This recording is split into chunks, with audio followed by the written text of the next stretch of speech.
There is a kind of quiet that belongs only to women who have spent their lives listening. Not the quiet of empty rooms, not the silence of grief, or the blankness of a mind that has given up looking for meaning in the world around it. The deep, settled stillness of a life that has found its rhythm and decided to keep it. Winifred Pruitt had that kind of quiet about her. She carried it the way some women carry their faith, close and private, and rarely examined, because to examine it too closely would be to risk losing it. The way examining the mechanism of a thing you love can sometimes make it impossible to love it in the same uncomplicated way again. She sat in the chair by the south window on a Tuesday evening in late October of 1882, her hands moving through the last squares of a quilt she had been working on for 11 months. The pattern was called interlocking rings, a design her mother had taught her and her mother's mother, before that passed down through the women of her family like a name or a prayer, or the particular way a person holds their head when they are thinking. Each ring connected to the next, overlapping just enough to hold just enough to say, I am still here. I am still joined to what came before. I have not let go of the thing that came before me. The fabric pieces spread across her lap told a story only she could read. That square of faded blue calico was from the dress she had worn on her wedding day in the spring of 1838, 44 years ago, when she was 18 years old, and Amos Pruitt was 23, and the Dakota Territory was still a word on a map rather than the ground beneath her feet. She had worn that dress on a Saturday morning in May with her mother's lace at her collar, and her hair pinned up for the first time in a way that felt more like a statement than a style. And Amos had looked at her with an expression she had spent 44 years trying to find the right word for, and had eventually decided did not need one. That strip of dark wool had come from the coat Amos wore the night their son Garrett was born in a February blizzard, when he had stood outside in the cold for 3 hours, because there was no room left in the house, and no one to tell him where else to go. Standing in the dark in his wool coat with the snow building on his shoulders, waiting for the sound that would tell him everything was all right.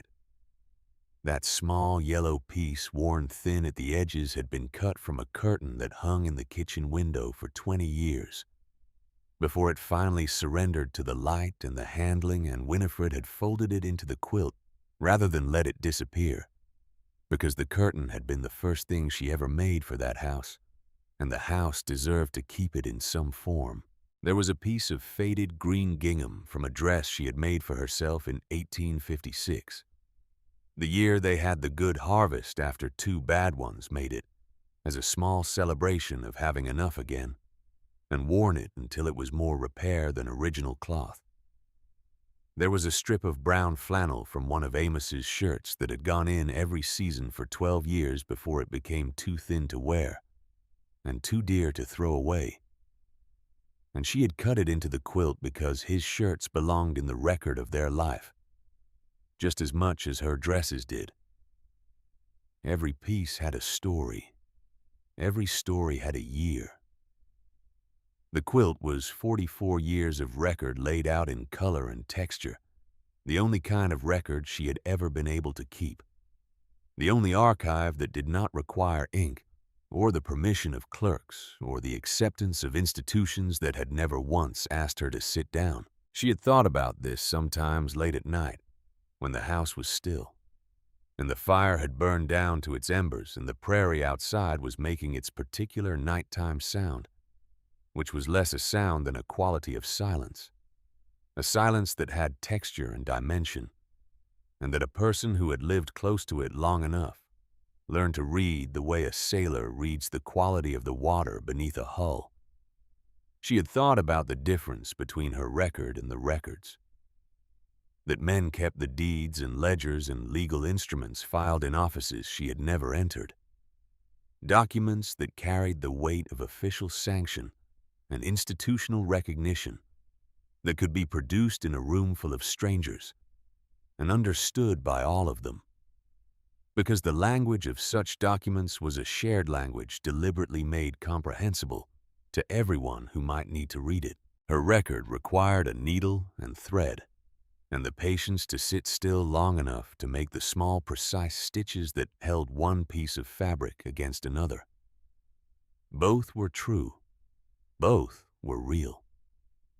She had understood for a long time that the world did not treat them as equivalent, and she had gone on making her record anyway because it was the one she was capable of making, and because it told the truth, and the truth did not require anyone's permission. The house around her was full of the small sounds of a life well used. The fire in the hearth shifted and settled with the particular sound of wood that has been burning long enough to lose its moisture and give itself over entirely to heat.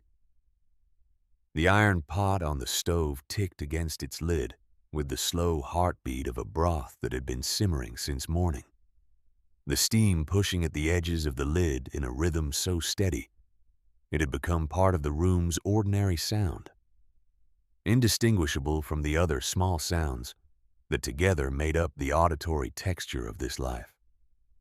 Outside, the wind moved through the dry grass of the October prairie with a long, measured sigh, the way a person sighs when they are not unhappy, only tired from a good day's work, tired in the satisfying way that comes from having used the body well and given it something real to do. And at her feet, his heavy gray muzzle resting on the toe of her boot, lay Scout. Scout was 11 years old, which was old for a dog of his size. He had come to them as a pup in the spring of 1871, all over large paws and uncertain legs, and the particular unfocused energy of a young animal that has not yet figured out what it is for. He had been born from a litter belonging to their neighbor Henry Marsh, 2 miles east, a man who raised working dogs and understood their characters better than most people understood other people, and who had pressed this particular pup on Amos one April morning with the quiet conviction of a man who does not make recommendations lightly and therefore stands behind them when he does. The feeling had proven accurate. Scout had grown into a German shepherd of such steadiness and quiet intelligence that Amos sometimes said the animal understood more English than most men he had worked with, and over the course of 44 years of farming, he had worked with quite a few. Scout had learned the rhythms of the farm the way a child learns the habits of its parents, by watching and adapting, by being present in every season, until presence became the whole nature of the relationship, the thing itself, rather than the means to something else. He knew when the weather was turning before the clouds showed it. He knew when Amos was favoring his left knee before Amos had acknowledged it himself. He knew when the mule was going to be difficult before the mule had expressed any opinion on the subject. And he knew always where Winifred was. That was the constant. Whatever else was happening on the farm, wherever Amos was in the fields, whatever came and went through the seasons of 11 years, Scout tracked Winifred, not anxiously, not with the desperate attachment of a dog that has been abandoned or frightened and lives in permanent fear of the next abandonment, with the quiet, deliberate loyalty of a creature that has simply decided once and for all where it belongs and has never since found any reason to revisit that decision. He slept near her chair. He followed her between the house and the garden and the barn and back. When she sat down to sew, he arranged himself at her feet and stayed there for as long as she stayed, occasionally sighing with the contentment of a creature that has found its place in the world and found it sufficient.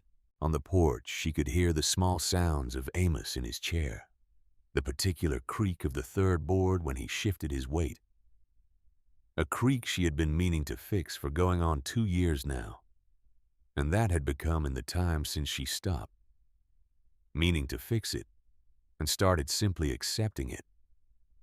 Oddly dear to her, a small, regular signal of his presence, a sound she would notice only if it stopped. The occasional strike of his whetstone against the blade of his folding knife, a sound she had heard so many thousands of times as over so many thousands of evenings that it had become part of the auditory fabric of her life, threaded into her days, the way the calico and wool were threaded into the quilt on her lap, present without announcing itself, necessary without requiring acknowledgement.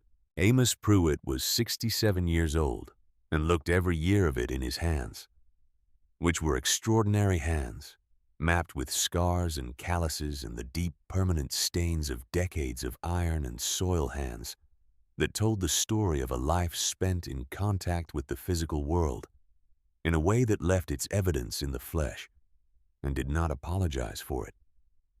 He was a quiet man, not from coldness and not from any lack of things to say, but from the particular economy of someone who had learned early that words were expensive and silence was not, and that most of what needed saying between two people who had lived together for 44 years could be communicated without words at all. Communicated through the quality of presence, through the particular way a person sits in a room or moves through a morning, through the thousands small signals that accumulate over decades until they constitute a language of their own, a language spoken only between two specific people and therefore untranslatable. He had built this farm with those hands, not assembled it from materials brought in by other men, not managed it from a distance, while laborers did the actual work. Built it, post by post and stone by stone and season by season, beginning with nothing but a quarter section of raw Dakota Territory land, and the absolute unhurried conviction that the work would take as long as it took. And that was perfectly acceptable, because the work was the point as much as the result. Because a man who does not know how to wait for the work to take the time it needs has not understood the work. The original claim had been filed in 1838, the year they married. The first structure on the land had been a sod shelter, barely more than a burrow pressed into a low hillside, where they had spent their first winter wrapped in everything they owned, their breath coming out wide in the air.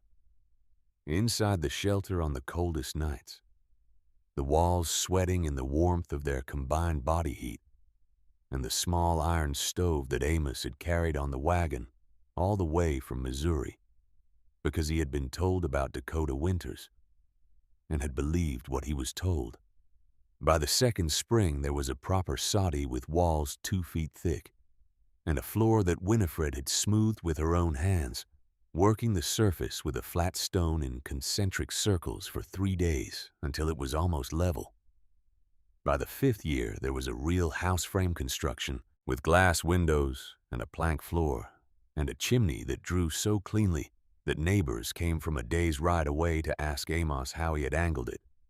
And he would explain, and they would nod and go home and try it, and discover that knowing the principle did not automatically confer the skill, that there was something in the application that required the particular combination of patience and instinct that could not be fully transferred through explanation alone. Every fence line on 600 acres was his. Every well, each one sited by the combination of knowledge and something that operated below knowledge, the instinct for where the water was, that he had developed over years of finding it, and that he could not explain in terms that satisfied him. Every barn beam and drainage ditch cut from stone, every gate hung on hinges he had shaped himself at the small forge he kept in the corner of the barn. Every post driven into ground that had started out inhospitable and gradually, under the pressure of decades of attention, become something that cooperated. Winifred had watched those hands for 44 years and had come to understand them. The way you understand something you have lived close to long enough that you have stopped looking at it and started simply knowing it. Those hands were the real deed to this land, more binding than any piece of paper, filed in any office, more permanent than any signature on any document, because the work those hands had done was written into the earth itself and could not be revoked. She did not know on that Tuesday evening in late October that she was wrong about that. She did not know it yet. The farm had its good years and its hard ones, as all farms did, and as all lives did, the rhythms of difficulty and reprieve that were not punishment and reward, but simply the nature of things that exist in the world and are subject to the world's conditions. There had been the summer of the locusts when the sky turned brown and solid from the east, and the crops were stripped down to bare stalks. Inside of 2 hours when Winifred had stood in the garden and watched the work of a season disappear in a noise like tearing fabric, and had felt a grief so out of proportion to the loss of vegetables that she had recognized it as something else, as the grief of someone confronting for the first time the genuine indifference of the natural world to human plans. There had been the winter of the deep freeze when the temperature dropped to 40 below and stayed there for 3 weeks, when they lost 11 cattle and almost lost the mule, and Winifred had kept the kitchen fire burning around the clock and slept in 4-hour intervals and learned what her body could do when it was required to do more than she had believed it capable of. There had been 2 droughts, one of which lasted long enough that she had begun rationing the flour, calculating each meal against the uncertain prospect of rain, making the biscuits thinner and the portions smaller, and saying nothing about it because saying something would not bring the rain any faster and would only add the weight of spoken fear to the weight of the thing itself. Through all of it, the farm had survived. Through all of it, those hands had found a way. There was something she had always believed about that, something she had never been able to entirely articulate even to herself, which was that the farm's survival through those hard years was not simply a matter of practical competence, though it was that too. It was something about the nature of the commitment, about what it meant to be so fully invested in a piece of ground, that its failure was literally unthinkable, that the mind simply refused to complete that sentence and turned instead to the next possible action, the next possible adjustment, the next thing that could be tried. The farm had survived because they had not allowed themselves the luxury of imagining it failing, and that refusal had operated like a kind of force, had shaped their decisions and their efforts in ways they could not fully account for. Garrett had grown up on this land. He had learned to walk in this yard, pulling himself up on the fence rails and taking his first independent steps in the dust beside the garden, while Winifred watched from the porch with her hands ready and her heart doing the particular complicated thing a mother's heart does when her child is attempting something that might result in falling. He had learned to ride in this pasture on an old brown mare named Helen, who was too patient to throw a child, even when she had every reason to, who seemed to understand that her current purpose was educational, and bore it with the dignity appropriate to a calling. He had learned to plant and harvest in these fields, following Amos through the furrows with the small, concentrated frown of a boy who wants very badly to do something exactly right, and has not yet learned that wanting to do something right and being able to do it right are 2 separate stages with a considerable distance between them.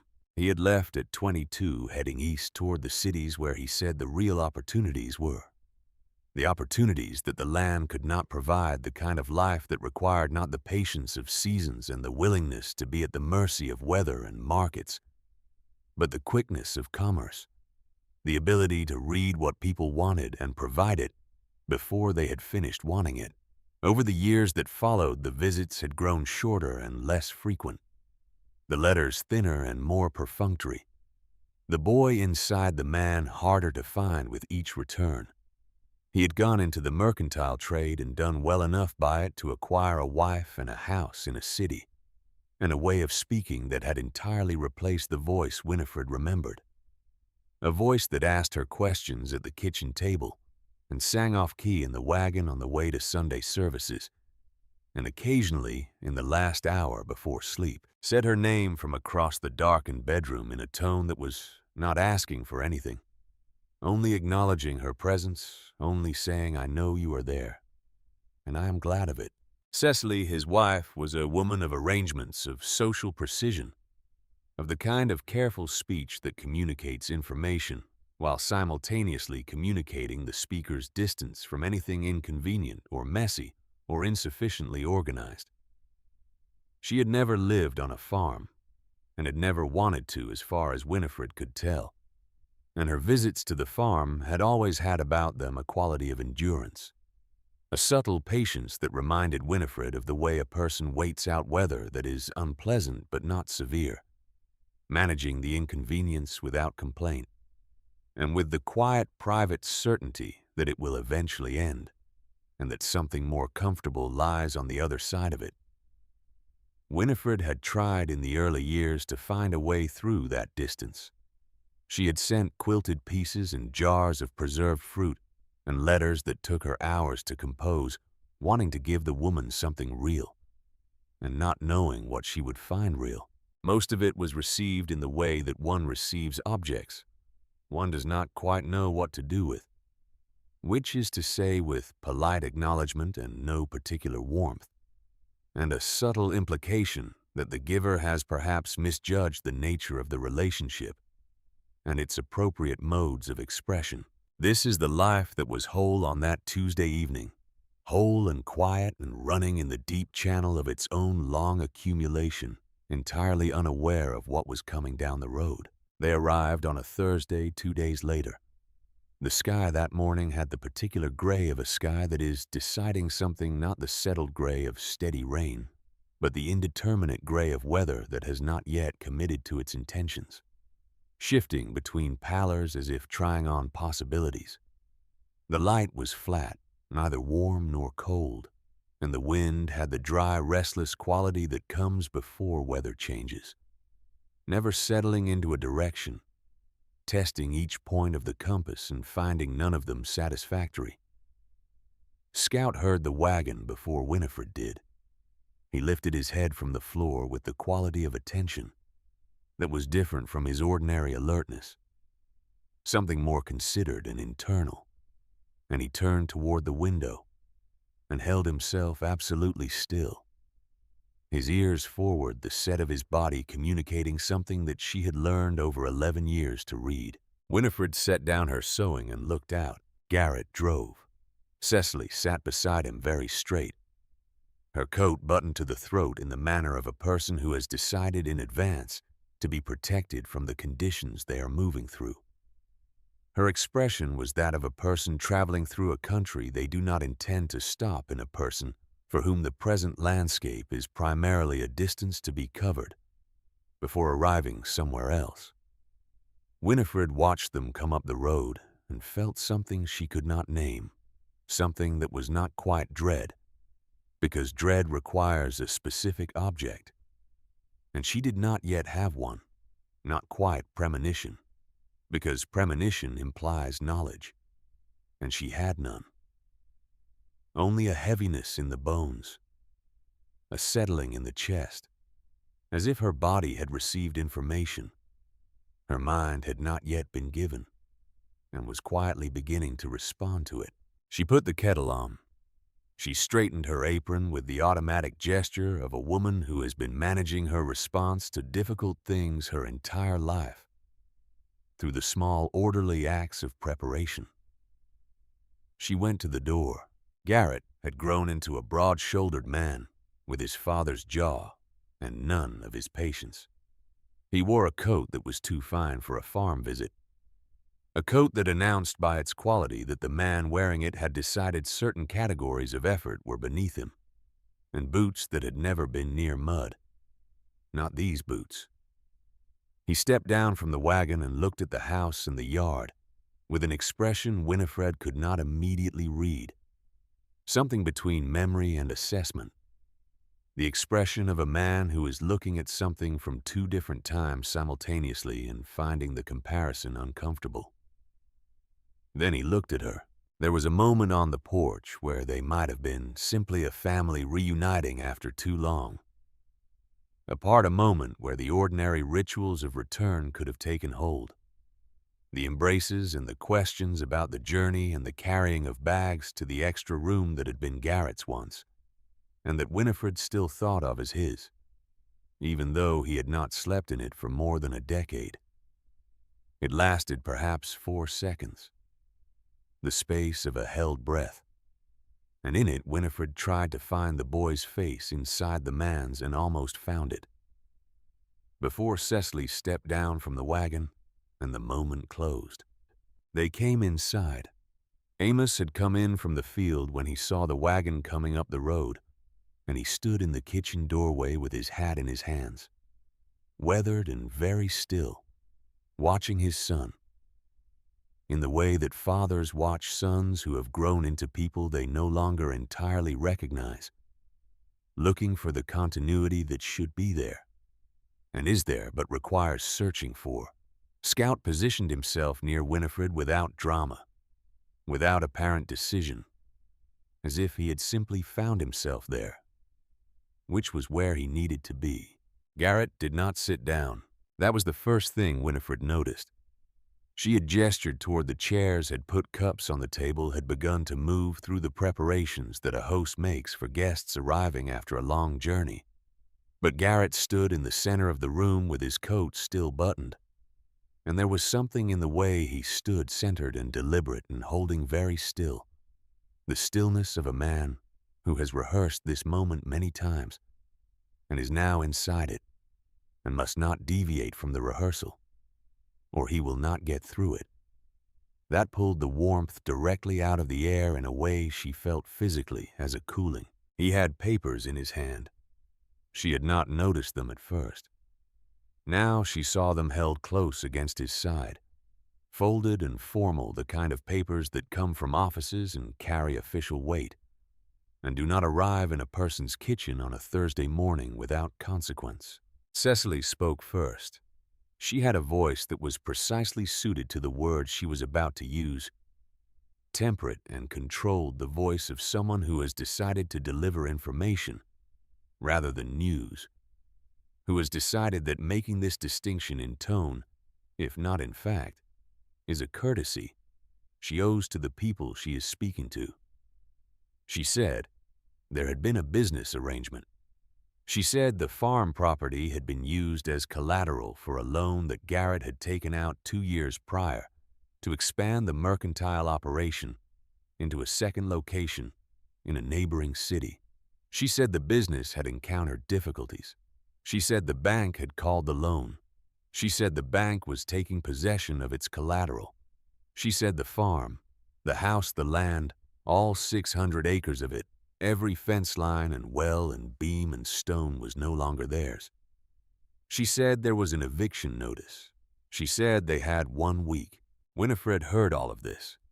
She heard it the way you hear words in a language you know, but have not spoken in years. Each one landing with a slight delay as the meaning caught up to the sound. Each one settling into its place in the sentence before the next one arrived. She looked at Amos. His face had gone very still, the way a face goes. Still when the body is directing all available resources inward, when there is simply nothing left for expression. She looked at Garrett. He was looking at the floor, and in that moment of his looking at the floor, in that precise and particular avoidance, something became clear to Winifred that she had not known before, and would spend a long time afterward wishing she did not know now. This was not a catastrophe that had simply happened to her son. This was not the unpredictable cruelty of markets and banks, and the grinding mechanisms of commerce that ground up good intentions along with bad ones, without distinguishing between them. This had been arranged. A signature had been placed on a document. A piece of paper had been carried into an office and exchanged for money, and the farm had gone with it as casually as a man trades in a horse he no longer finds useful, as easily as that the whole 44 years of it. Cecily set the eviction notice on the table. Winifred looked at it for a long moment. It was a single sheet of paper, formal, and stamped the language of it, bureaucratic and final. She thought about what was written beneath that language, in the space between the official words, what the language was actually saying underneath its careful phrasing. It was saying that 44 years of Amos's hands meant nothing against a signature on a contract, that the work written into the earth could be erased by the work written on paper, that the real deed to this land was not the calluses and the healed cuts, and the shaped stone and the plumb fence lines and the generations of careful work written into the soil and the timber, but this single sheet that anyone could carry into any office. She looked at her son. He was still looking at the floor. She said only this. She said it quietly, without raising her voice, without any performance of emotion whatsoever, because it was simply what was true, and the truth did not require decoration. You sold your father's hands. That was all. She turned away from him then, not dramatically, not with the gesture of a woman making a statement for the record. She simply turned back to her kitchen, because there was nothing more to say, and she was not going to stand in her own kitchen and beg for what was hers, and she was not going to give them the satisfaction of watching her break. Scout at her heel turned with her. It was the dog she would think about later in the long nights that followed, when she was trying to understand the whole shape of what had happened on that Thursday morning. She would think about the moment Cecily came through the door, how Scout had been lying by the fire and had gotten to his feet and had not moved toward the visitors the way he sometimes moved toward people he recognized. He had moved toward Winifred, directly, with purpose, closing the distance between himself and her until he was pressing gently against her leg. And then he had simply stayed there. He had not growled. He had not made any display. He had simply chosen with the absolute clarity that animals are capable of, and people so rarely manage, where he was going to stand. Amos had seen it. She knew, because she saw him looking at the dog and then at their son. And the thing that crossed his face in that moment was not anger, and was not grief, and was not even surprise. It was something more final than any of those things. It was the expression of a man confirming what he had already, in some deep and quiet place, been carrying as a possibility that he had not allowed himself to look at directly. That evening, after Garrett and Cecily had gone back to wherever they were staying in the county, back to their other life and its other arrangements, Amos sat at the kitchen table for a long time without speaking. Winifred made supper. She made it the way she always made it, with the same care and the same sequence of steps, because the making of supper was one of the things she knew how to do, and she needed in that moment to do something she knew how to do, something whose outcome she could predict, something that would not fail her if she gave it the right attention. She did not ask him anything. She did not ask how this had been possible without his knowledge, did not ask what they would do, did not ask the questions that were pressing against the inside of her chest with real physical force. She made the supper and set it on the table and sat down across from him, and they ate together in the particular silence of people who understand that there is nothing to say yet, that the saying will come later, if it comes at all, and that for now the task is simply to remain upright and keep going through the ordinary motions until the shock settles into something that can be handled. Scout ate from his bowl in the corner and then lay down near the stove and watched them both with his old amber eyes. That night, Winifred lay awake long after Amos's breathing went deep and regular beside her. She stared at the ceiling she had looked at for 44 years, the familiar water stain in the northwest corner that she had always meant to patch, and never had the slight bow in the center beam that Amos called structural character. When she mentioned it, the lamp hook above the window that had never quite been straight, and that she had stopped noticing long ago because it was simply part of what the ceiling looked like. She thought about the quilt. She thought about the interlocking rings. She thought about how the pattern worked, how each ring needed the next one to hold its shape. how a single ring alone was just a circle with no particular meaning but joined to another. And then another, it became something that held something that meant more than its individual pieces. She thought about what it meant that she had spent 44 years making a record of this life in fabric and thread, that the record was nearly complete, and that now the life it documented was over. In this particular form was going to have to become something else, and she did not yet know what that something else was, or whether it was possible for a woman of 62 to build something new from nothing, whether the work of 44 years could be carried forward into a new form, or whether it was simply finished. She did not sleep. On the second day after the visit, Winifred began to understand what it truly meant to leave.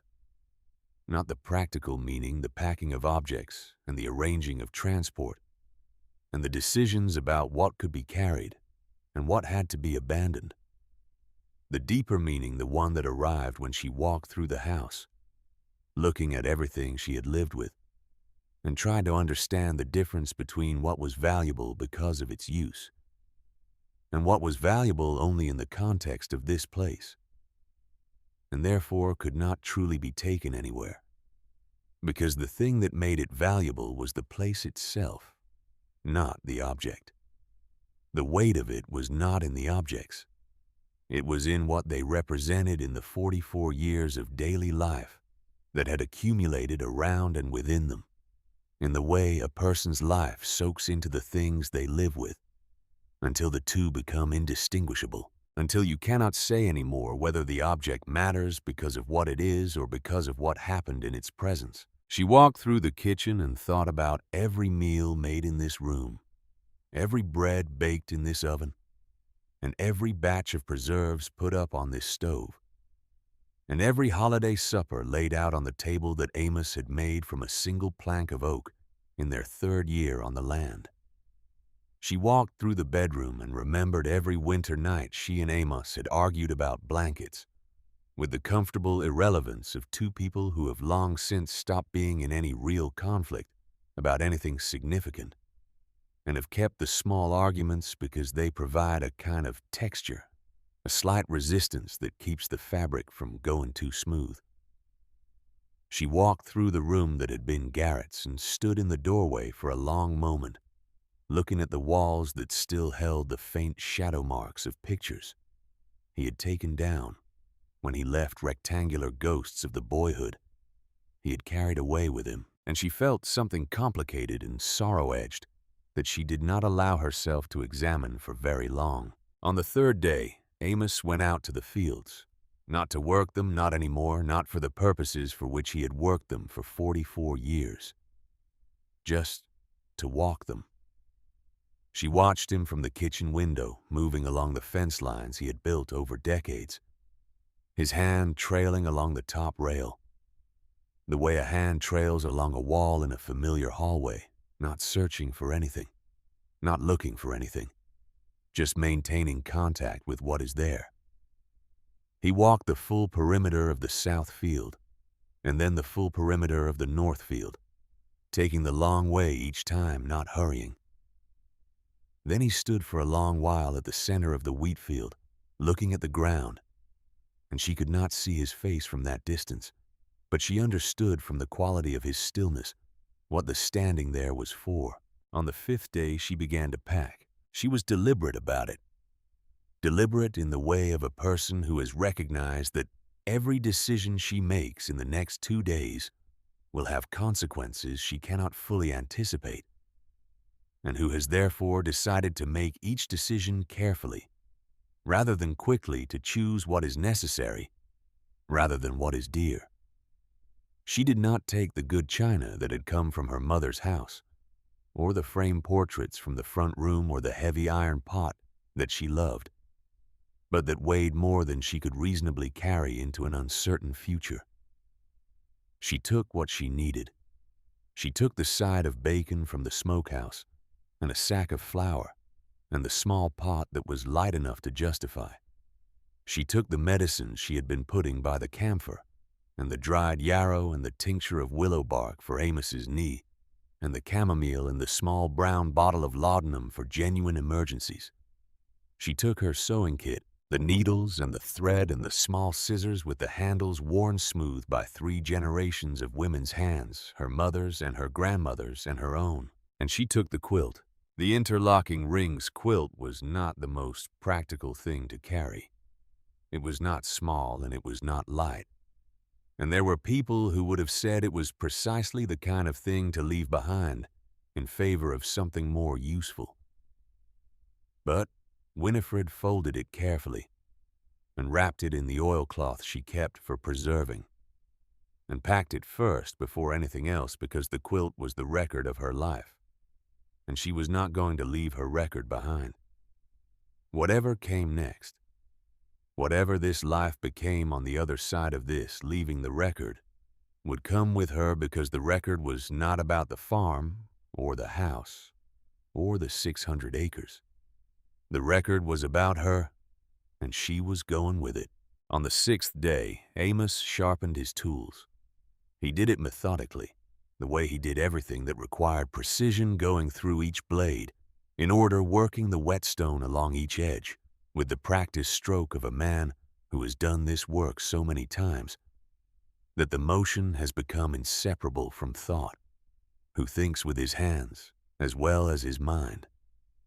He packed what mattered to him, the way she had packed what mattered to her, without sentiment and without complaint, filling the canvas roll that had been hanging on the barn wall since before Garrett was born, the cold chisel and the small hammer, the draw knife and the folding brace and bit, the whetstone wrapped in oiled cloth, a coil of good rope, the good axe that he had rehandled twice the second time using ash from a tree he had cut himself on the east edge of the property, and which now fit the particular grip of his right hand so precisely that it seemed to have grown there rather than been shaped there.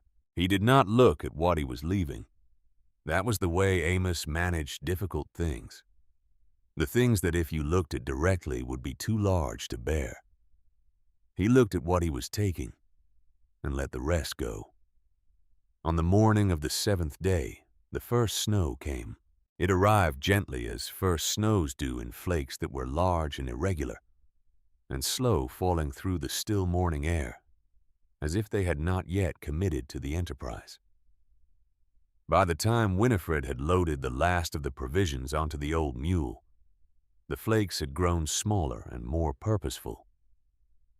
By the time she pulled the door of the farmhouse closed behind her and stood with her hand on the latch, feeling the cold iron of it through her glove, the sky had gone the solid pewter color that meant business.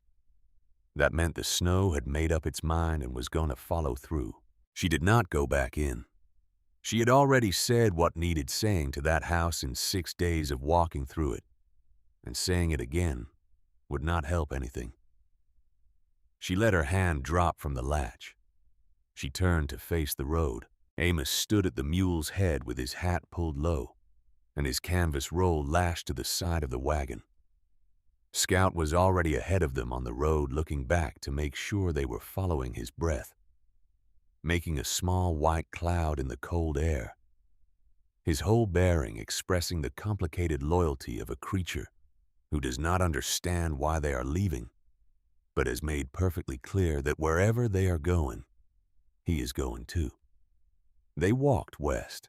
The first days were the hardest and also, paradoxically, the easiest, because in those first days the shock still held the quality of unreality, still protected them with its numbing distance from the full weight of what had happened. Winifred walked and watched the landscape change and told herself things she half believed. That this was temporary. That a person did not simply stop being who she was because a piece of paper said otherwise. That the 44 years were real even if the outcome was not what they should have been. By the 4th day, the unreality had worn off completely. By the 4th day, she understood with the full weight of understanding that she was walking away from everything that had constituted her life and toward nothing in particular. And the weight of that settled into her shoulders and her feet and her chest, and became part of the physical experience of walking inseparable from the cold and the wind and the ache in her lower back that arrived each morning and stayed until she stopped for the night. The prairie was vast and indifferent. It did not care about her history. It did not register 44 years of a woman's life or 44 years of a man's hands. It was simply there in every direction, an expanse of brown winter grass and gray sky that extended until it became the same thing as forever. She watched Amos.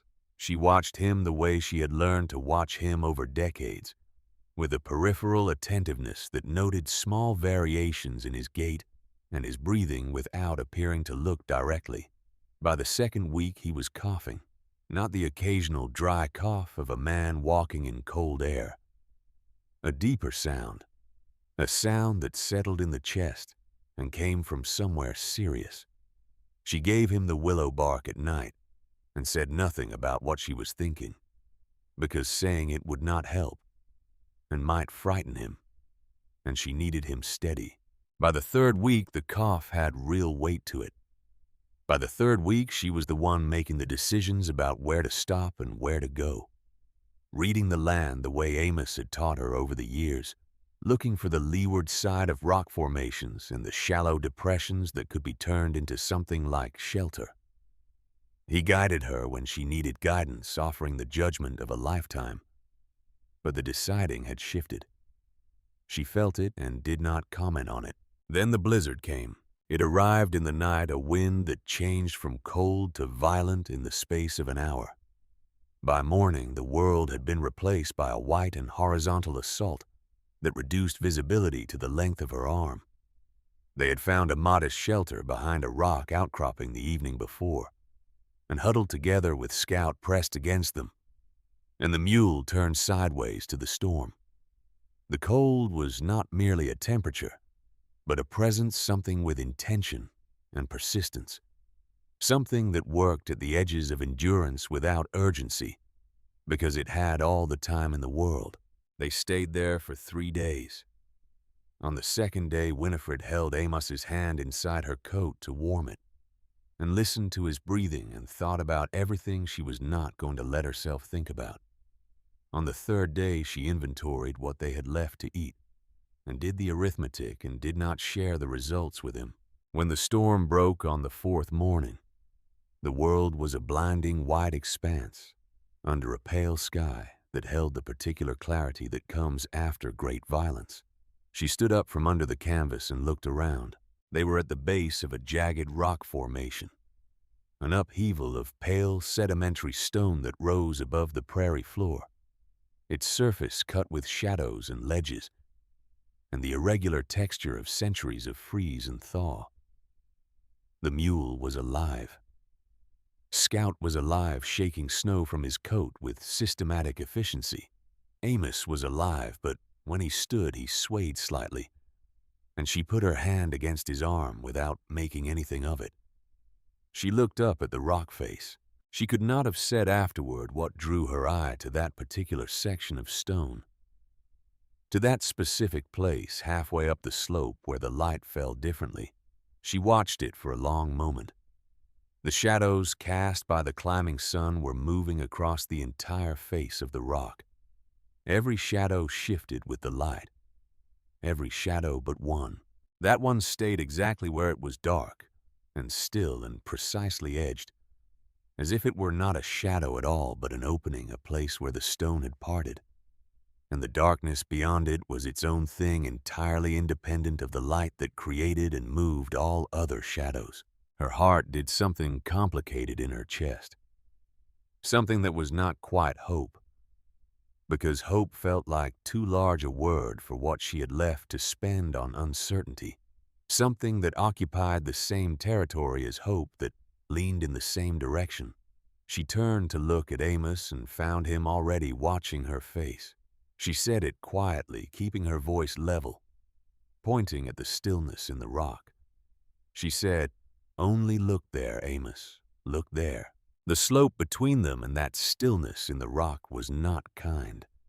Loose shale and compacted snow with ice beneath long stretches where a misplaced foot meant sliding back 20 feet of hard-won ground. Winifred looked at it with the eyes of a woman who had no other option and began to move toward it. She went first. In any other season of their life together, Amos would have gone first. But Amos that morning was holding the side of the mule with one hand in a way that told her everything she needed to know about how well he was standing. So she went first. Scout went ahead, his claws finding purchase in the ice, where her boots could not, turning every few yards to check she was still coming. She watched where he placed his feet and placed hers in the same positions where she could. Behind her, she could hear Amos managing the mule with low, persistent sounds, coaxing the reluctant animal upward inch by inch, with the particular combination of firmness and patience that he had developed over years with that animal. She fell twice. The first time she went down on her right knee and caught herself on both hands and felt the cold of the ice through her gloves and pushed back up and kept moving. The second time she went down harder, sliding several feet before she managed to arrest the slide by digging both boots into a patch of exposed stone. And she sat there for a moment on the ice, with her heart going hard in her chest and her breath coming fast and white in the cold air. And she looked up at the dark place in the rock above her. And then she stood up and kept climbing. It took them the better part of an hour. By the time Winifred pulled herself up over the last ledge and stood on the narrow shelf of rock in front of the opening, her hands were shaking inside her gloves, and her legs had the trembling quality that comes when they have given more than they had to spare. She looked in. It was a cave. The opening was low and narrow, a slit in the rock face that widened immediately inside into a space that was perhaps 20 feet across and deep enough that the back wall was lost in shadow. The air that came from it was cold, but still. That stillness was extraordinary after 3 days of wind. No wind. She had not stood in no wind for 3 days, and the absence of it felt almost like warmth. She stepped inside. The floor was stone flat and dry, dusted with a fine grit that had blown in over seasons. The ceiling vaulted upward at the entrance and then leveled into a low arch about 8 feet overhead. There was no dampness on the walls. It was as caves in this kind of formation sometimes were essentially dry. She turned back and helped Amos in. He came through the entrance sideways and straightened slowly inside, one hand against the wall. And she watched his face in the moment when he too felt the absence of wind and understood what they had found. His eyes closed briefly. Just briefly. Then he opened them and looked at her. And what was in his face was something that did not have a name, but that she understood. Scout was already doing circuits of the chamber, his nose working steadily along the base of the walls, cataloging the space, the way dogs catalog all spaces they intend to claim. When he finished his survey, he came to Winifred and pressed briefly against her leg before lying down near the entrance facing outward. A sentinel. It took 2 more hours to bring the mule in. By the time it was done, Winifred's arms ached from the rope work, and Amos needed to sit down. She made him sit. She spread the quilt over his lap and his shoulders, and she went back out into the cold to gather fuel. She made 3 trips down the slope for wood before she had enough. She built the fire near the entrance where the draft could pull the smoke outward, building it with the efficiency of someone who has no margin for error. It took on the first attempt. The warmth was extraordinary. Small fire, but after 3 days of the blizzard, it was the most generous thing the world had offered her in weeks. She sat close to it and let it find the cold in her joints. She made broth from the last of the bacon and a measure of flour and melted snow. She gave most of it to Amos and kept what remained for herself, and gave Scout the shred of meat at the bottom of the pot. Amos slept. She did not. She sat through the first night with the fire and the dark cave, and the sound of the wind outside defeated now reduced to an ordinary cold wind. She thought about what came next, which was a calculation without many figures to work with. Food for perhaps 4 more days if she was careful. The mule was lame. Amos's cough had the wet sound that worried her. The world outside was covered in several feet of new snow, and they were somewhere in the back country west of everything she knew. She held all of this in her mind the way you hold something heavy, evenly distributed, not gripping too tight in any one place. And then she set it aside and listened to the cave. The cave went deeper. She had known it from the moment she stepped inside, but had not had the attention to spare for it until now. With Amos sleeping and Scout watchful at the entrance and the fire doing its work, she held the small lantern they had managed to carry through everything and looked at the back of the main chamber.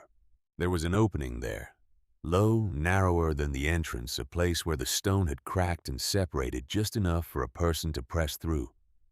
She looked at it for a long time. Then she looked at Amos and at Scout and at the fire, and she pressed through. The passage was tight and cold. After perhaps 30 feet, it opened.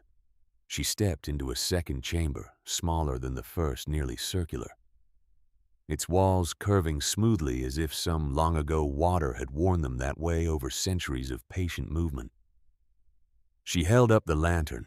The light found it immediately. In the far curve of the chamber, set into a natural hollow in the rock as if placed there by deliberate hands, was a box, rectangular, bound with iron straps that had gone deep red-brown with decades of corrosion. The wood beneath the iron was dark, almost black with age, but intact. She crossed the chamber and crouched before it and ran her gloved hand over the lid. Cold, solid, old. There was a lock, large and ornate, seized entirely with rust. She looked at it for a moment. Then she went back through the passage to get Amos's tools. She tried everything in the wrong order before she found the right approach. Then she took the cold chisel and the small hammer, positioned the chisel's edge against the rusted shackle of the lock, and struck it. The sound was extraordinary in the small chamber, a sharp metallic report that came back at her from all sides at once. She struck it again and again with the patient rhythm of a woman who had spent her life doing work that required patience, and finally, with a crack she felt in her hands before she heard it, the shackle broke. She sat back on her heels and looked at the box and the broken lock on the floor beside it. She allowed herself the thought she had been not quite thinking since she first saw it. Gold, documents of value, something that could change the arithmetic of their situation. She let the thought exist fully. And then she lifted the lid. The hinges resisted and then gave with a sound like a long exhaled breath. Inside there was no gold, no coins, no jewels, nothing that could be traded for food or passage or the practical salvation of their immediate circumstances. There was a book, thick, bound in leather that had stiffened with age, but held its shape, its cover faded to a dark brown that was nearly black at the spine. Beside the book lay a packet wrapped in oilskin tied with a cord that had gone brittle but had not yet broken. Beneath both of these, rolled carefully, was a piece of canvas yellowed to the color of old cream. She took the book out first. She held it against her chest and carried everything back through the passage to the main chamber, moving carefully. Amos was awake when she came back through, sitting up and looking at the fire with the alert stillness of a man who had been lying awake waiting and was trying not to show it. He looked at what she was carrying. She sat beside him with the lantern between them and opened the book. The pages were hand-stitched into the binding, the paper slightly foxed with age, but intact. The handwriting on the first page was careful and deliberate, the letters formed with the precision of someone for whom writing did not come easily, and who therefore gave it full attention every time. She read the first words aloud quietly for both of them. "My name is Temperance Aldrich, I begin this record in the year of our Lord, 1849. I have come to this place not by plan, but by the force of a grief so large it left me with no other direction to move but forward. My husband Ezra died of cholera on the 23rd of June, 3 days east of the Platte River crossing. He was 41 years old and the best man I had known in my 40 years on this earth. I buried him in the ground of a country neither of us knew, and I kept walking west because there was nothing behind me worth walking back toward. Amos was very quiet. The fire shifted. Scout raised his head from his paws and then lay it back down. Winifred held the book for a long moment without turning the page. Temperance Aldrich had been 40 years old when she wrote those words. She had been a widow of 3 months when she found this cave. She had been entirely alone without a husband and without a dog and without 44 years of someone else's steadiness at her back. And she had come through a blizzard and found this rock formation and climbed this slope and built a fire in this chamber and kept going. That was the whole of it. She had kept going. Winifred turned the page. She read to Amos every evening after that. It became the shape of their nights. In the mornings, she tended to the practical necessities, the fire, and the food, and the water.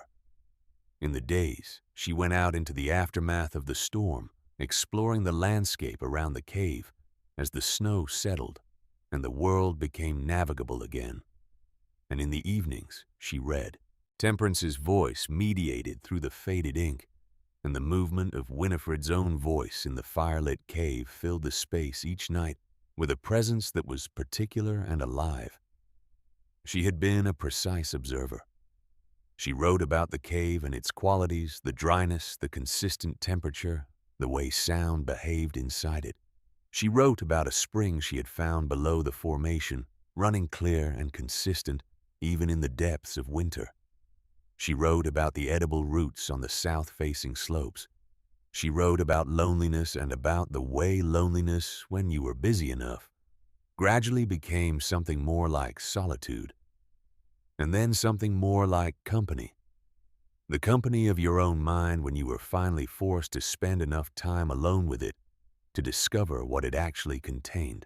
She wrote about her husband with the particular quality of a woman who is still in conversation with someone she loved, still turning things over and examining them with the other person in mind. Ezra would have liked this valley, she wrote in early February. He would have looked at this stone and known immediately what to do with it. Since I cannot ask him, I will have to figure it out myself. I have been doing that more than I expected. It turns out that asking yourself what a person would have done is not so different from asking that person once you know them well enough. The conversation continues. It just runs differently now. Winifred read that passage twice. She read it the second time slowly, without looking at Amos, and she heard in it something that went past the mind and into the body, the way some truths do.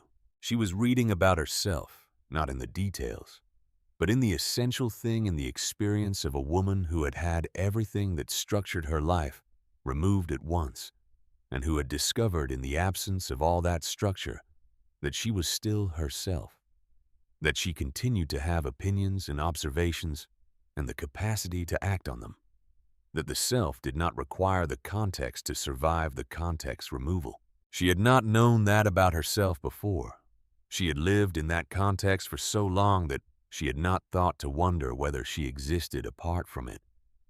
Temperance Aldrich, writing in 1849 in the same cave where Winifred now sat, had answered the question for her 33 years before she thought to ask it. Amos recovered slowly, and then more quickly as the days passed.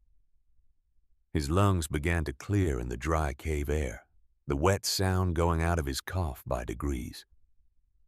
He moved more each day, first to the entrance, then out to the shelf of rock beyond it, then down the slope a short way to look at the landscape and assess it, the way he assessed everything thoroughly and from multiple angles. When he was strong enough, she showed him the oilskin packet.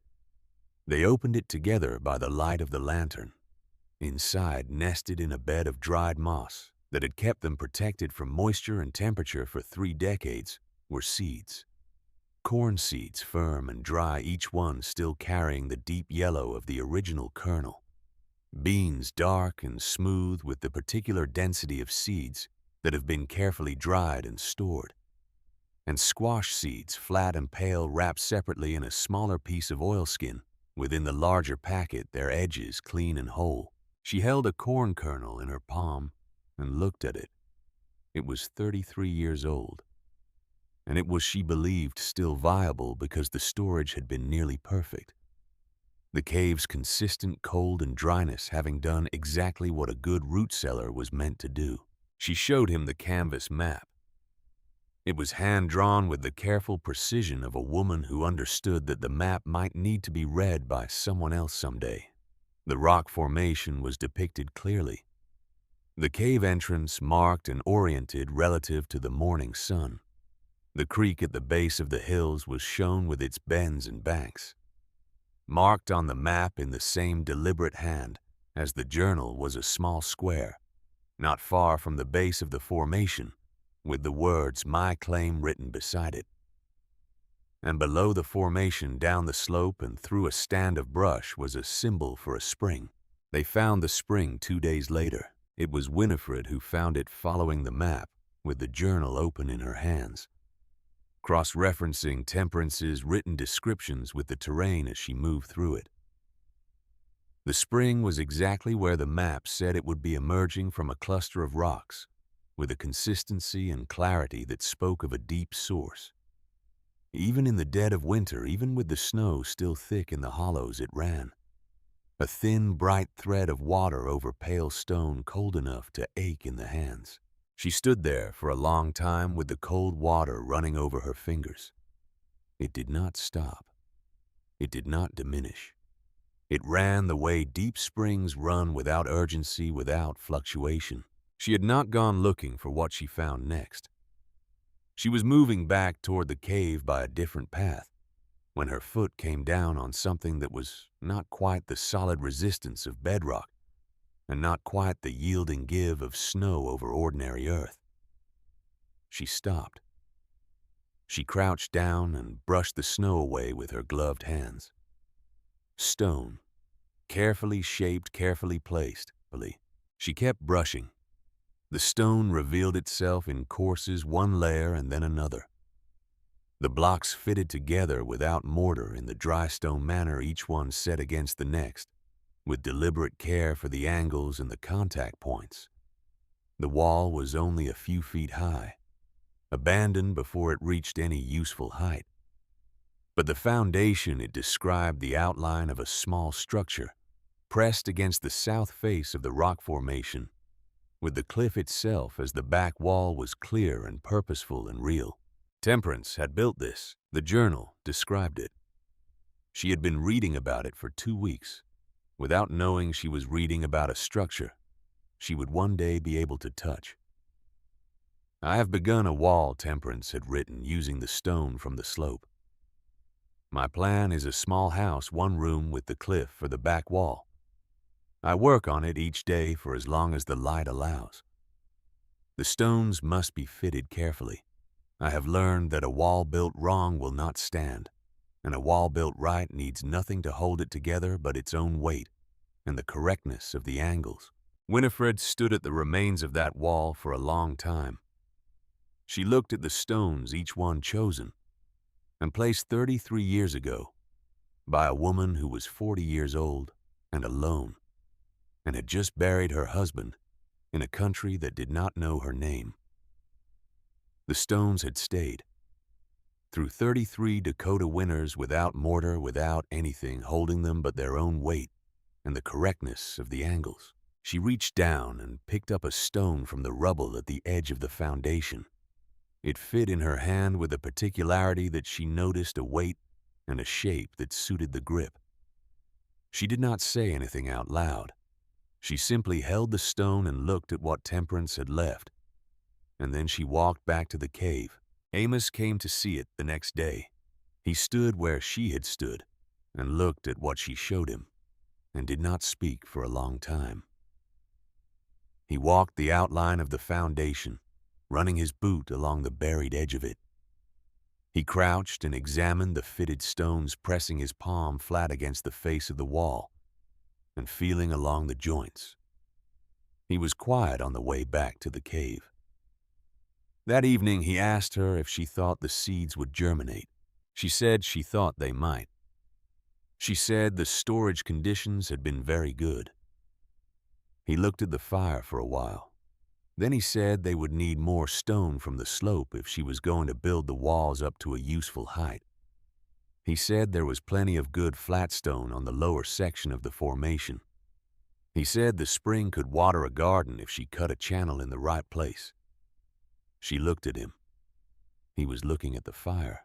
She began the wall in the first week of what she believed was February.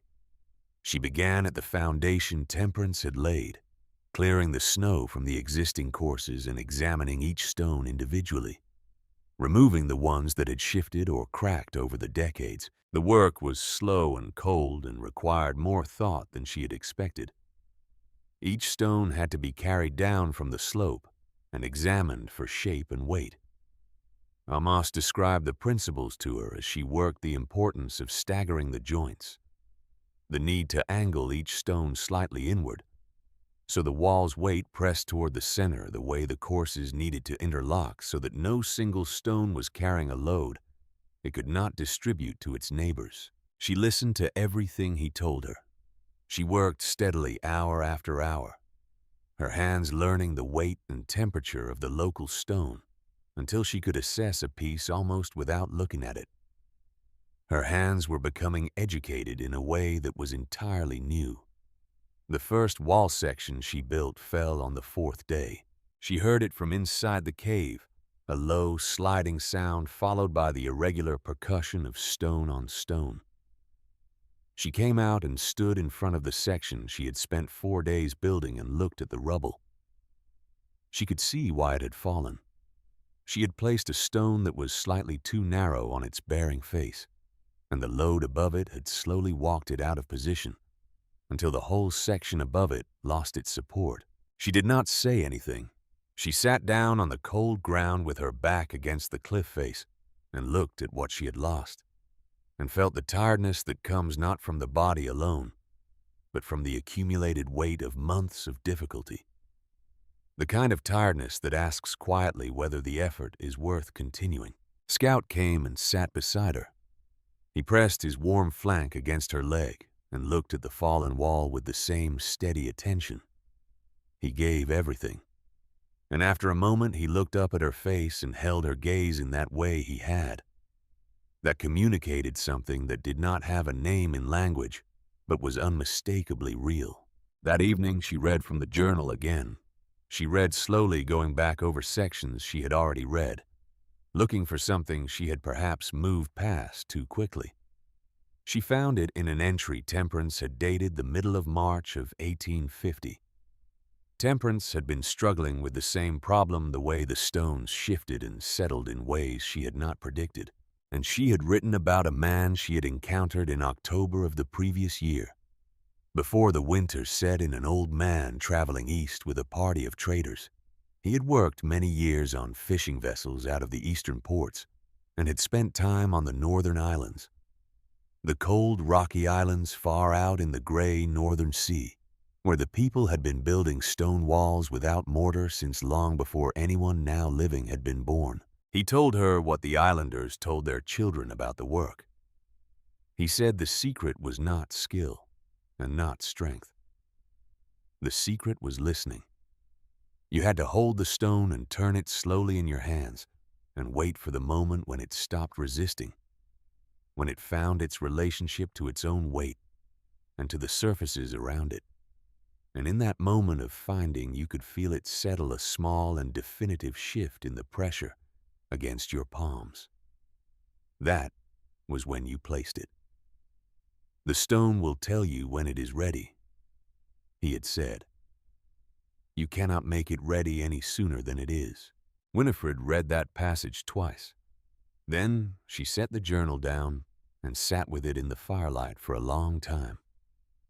The next morning she went back to the fallen wall, and she began again.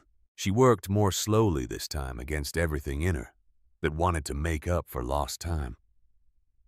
She held each stone with both hands before she placed it, turning it as the old man had described, feeling through her palms for the moment of settling.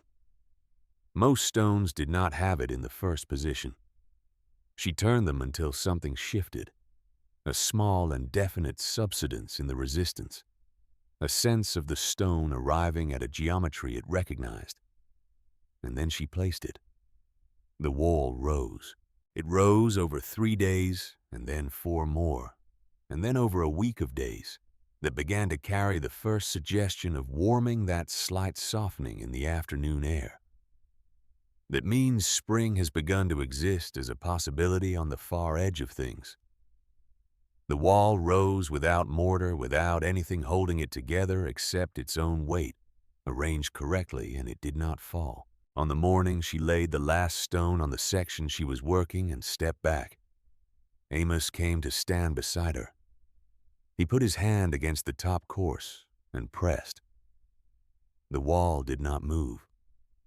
He pressed harder. It did not move. He looked at it for a long time with his builder's eyes, and what she saw in his face was not surprise, but the deep and genuine satisfaction of someone who recognizes quality work and is not too proud to acknowledge it. The spring came in increments, each warm day slightly longer than the last. The snow pulling back from the south-facing slopes, first and then retreating from the valley floors. The mud came, then the first pale green of things that have been waiting underground and are not yet sure it is safe to trust the warmth. Winifred had been watching for it. She had read the relevant sections of Temperance's journal many times. The passages where Temperance described her planting and what she had planted and why she had planted it in the combinations she had chosen. The corn and the beans and the squash went together. Temperance had been told the knowledge handed along a chain of people who grew things and understood how growing things helped each other across species. The corn grows tall for the beans to climb. The beans feed the soil with something the corn takes out of it. The squash spreads its broad leaves across the ground and keeps the moisture in and the competing plants out. 3 things, each one serving the others, none of them fully itself without the other 2. Winifred prepared the ground near the spring the way Temperance had described, turning the soil with the flat iron bar from Amos's tool roll, breaking the clumps, feeling for the crumbling quality that meant the earth was ready to receive seed. She took the oilskin packet from inside her coat where she had been carrying it for warmth and opened it carefully in the shelter of the south wall out of the wind. She planted the corn first, pressing each seed into the prepared ground with her thumb to the depth Temperance had specified. Then the beans, then the squash seeds at the intervals the journal described, laid flat and settled into the soil with the same pressing motion. She was planting Temperance's seeds, seeds that had waited in an iron box in a dark cave for 33 years, kept by a woman who had intended to plant them herself and had not lived to do it. She was completing an act that had been interrupted before she was born, an act of faith toward a future that its originator had never seen. She understood this, and she allowed herself to understand it. Fully did not push it aside in favor of the practical, because the practical and the meaningful were the same thing, here in the same gesture, in the same seeds pressed into the same soil by a different pair of hands. When she was done, she stood up and looked at the prepared ground and the stone wall rising behind it, and the cliff face behind that. And she said something she had not planned to say. She said it quietly and without performance, a statement of fact offered to the morning air, or possibly to Temperance, whose name she had been carrying in her chest for months now. She said, "I will take care of it. The journal was nearly finished by then, The last entries, dated April of 1850, had a quality of brightening in them, a forward-looking energy that had not been present in the deep winter passages. The snows were melting. The creek was running high and clear. The grass was beginning on the south slope. The seeds she had saved were her best seeds, chosen from the strongest plants of the previous summer. She intended to plant them as soon as the ground was ready. Tomorrow she would walk to the ridge to see the way forward. The next page was blank. Winifred sat with the open book in her hands and the blank page in front of her, and the spring air moving through the cave entrance with a new warmth in it. And she did not look away from the blankness. She stayed with it. She let it be what it was. The abrupt ending of a voice she had been listening to for months. The sudden silence where there had been a presence. The white space that stood for everything that had not happened and would not now happen. She did not know what had taken Temperance Aldrich from this world on or after the 12th of April, 1850. She would never know. The not knowing was its own particular weight. She closed the journal carefully. She held it for a moment in both hands, feeling the weight of it, the decades compressed into the thickness of filled pages. She put it on the shelf of rock she thought of as Temperance's place. That night she did not sleep well. In the last days of April, a man on horseback appeared at the base of the formation. Scout announced him with a volley of steady barking, alerting without aggressing, and Winifred came around the south face of the formation to look down the slope. The man was weathered in the way of men who spend most of their lives outdoors. His coat patched and practical. His horse a solid brown animal with the calm expression of something that has been many places and found them all more or less the same. He raised one hand open in the gesture of peace. He said his name was Ben, and that he was heading east, and had not expected to find anyone settled out here. He looked at the wall and the garden plot and the smoke from the chimney, and said it with something in his voice that was unmistakably respect. He stayed for the afternoon. He shared his coffee, and they shared what they had, and he mentioned in the easy way of a man offering information, rather than advice, that a proper land office had established itself in a settlement 2 weeks' ride to the east. Government sanctioned, handling original claims and unclaimed parcels. When he left, Amos stood beside Winifred, and they watched the rider diminish eastward until the prairie swallowed him. Then Amos turned to look at her. He had been looking at her differently for weeks now, with a recognition that was different from the recognition of 44 years of marriage, something newer and more specific. He said that she had read every word Temperance Aldrich had written. He said she had built on the woman's foundation and planted her seeds and understood what this place required. He said the spring and the valley and everything the map described was hers, in the only way that truly mattered.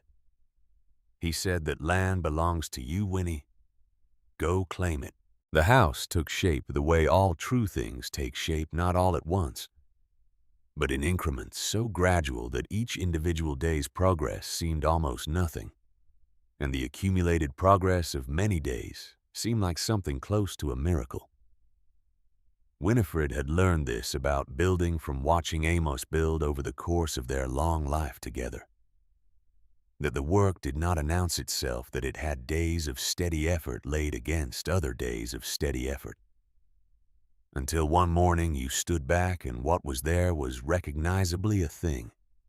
A structure, something with intention and dimension that had not existed in the world before your hands put it there.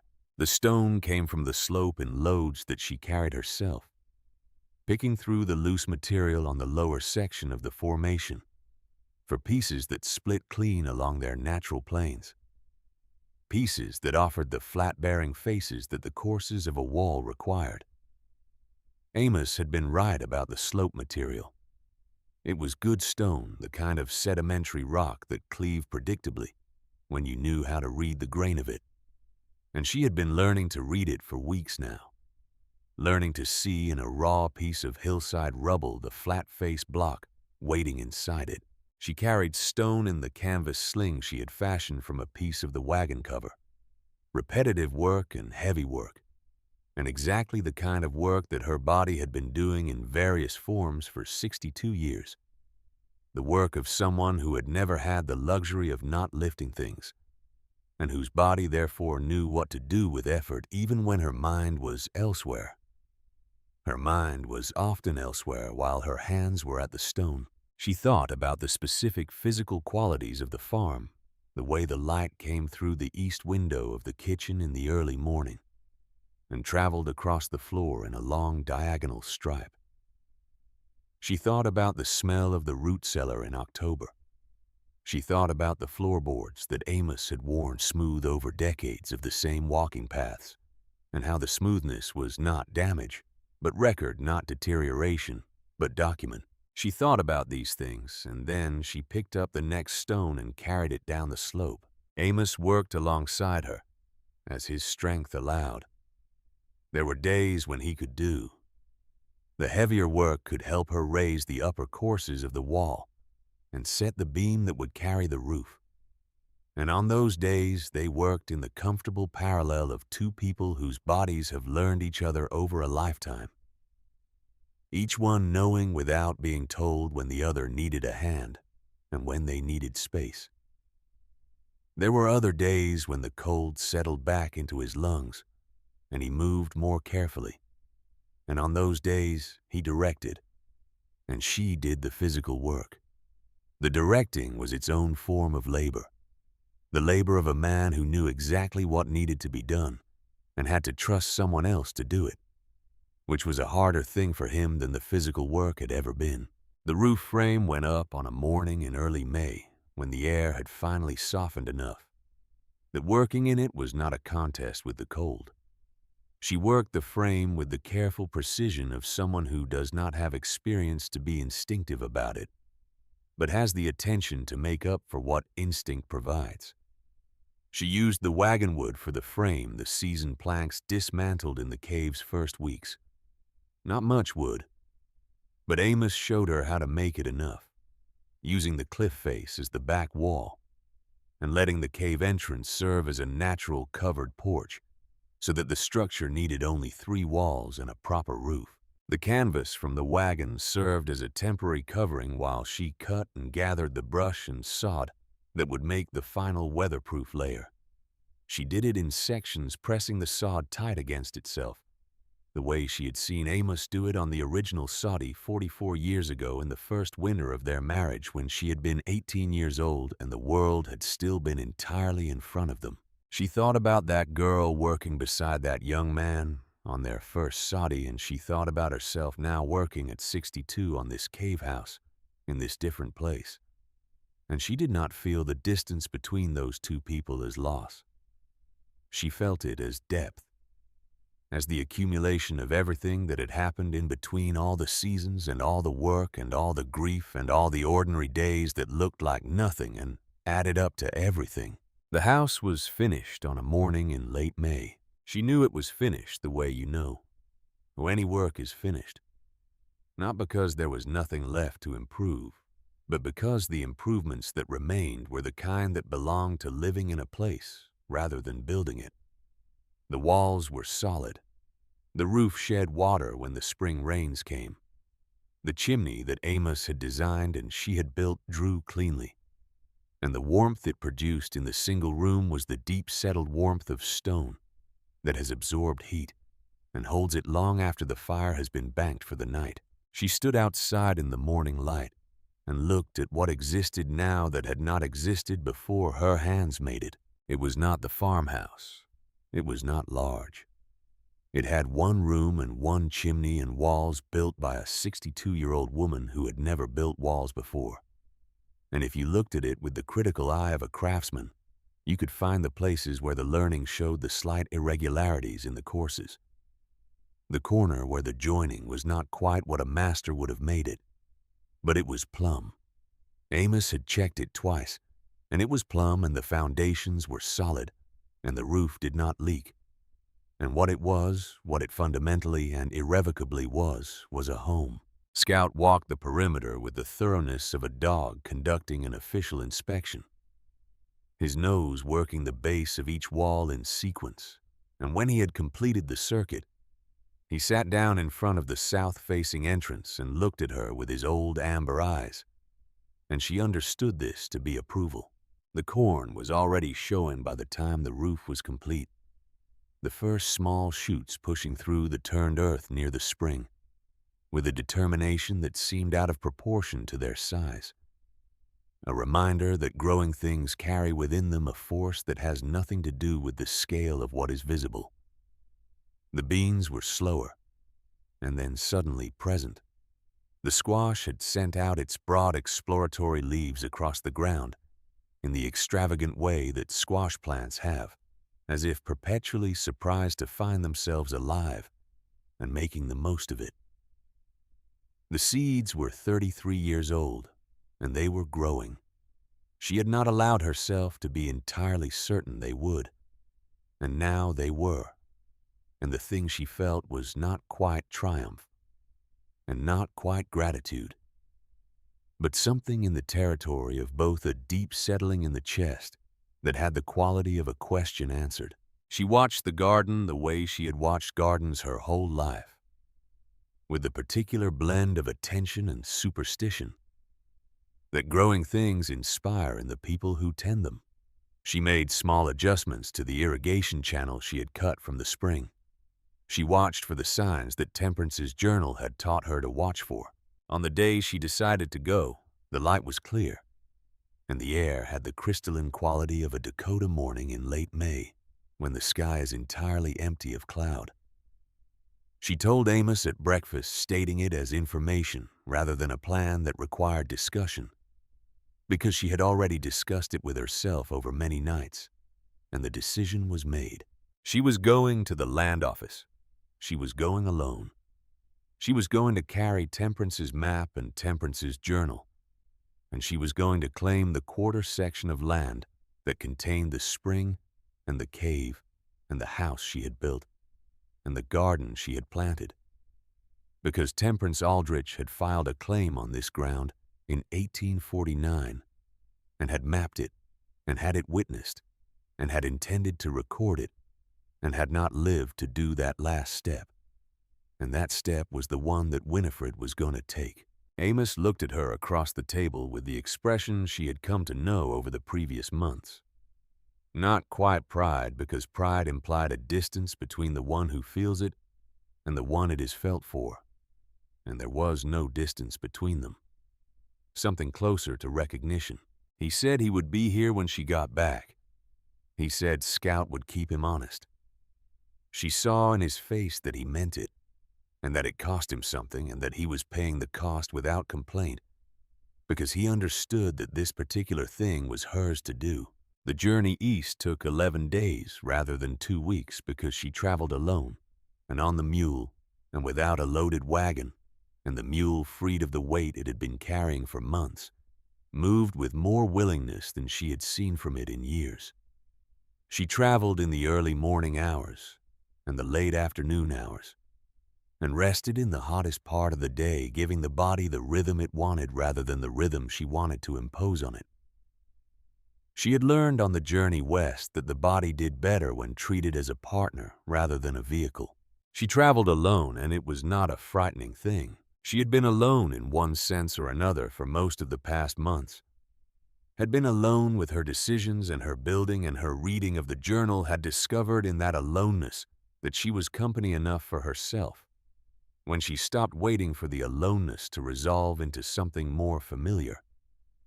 The prairie was vast, but it was not hostile. It was indifferent in the way that large natural things are indifferent, occupied with its own ongoing existence. And within that indifference, a person was free to be whatever she actually was. She thought during those 11 days about Temperance Aldrich. She thought about her with the particular quality of thought you give to someone you know well, but have never met someone whose interior life you have had access to in the concentrated form of their written words. She thought about who Temperance had been in the full sense, not only the woman of courage and practical intelligence that the journal documented, but also the woman before the journal, the woman in Missouri who had prepared those seeds and packed that oilskin and climbed onto a wagon with her husband and headed west with whatever she was hoping for. She thought about what it meant to carry someone forward like that, to keep them present in your mind after they could no longer be present anywhere else. She thought about Garrett. She had been thinking around him for months, approaching the thought and then stepping back from it the way you approach something you are not yet ready to look at directly.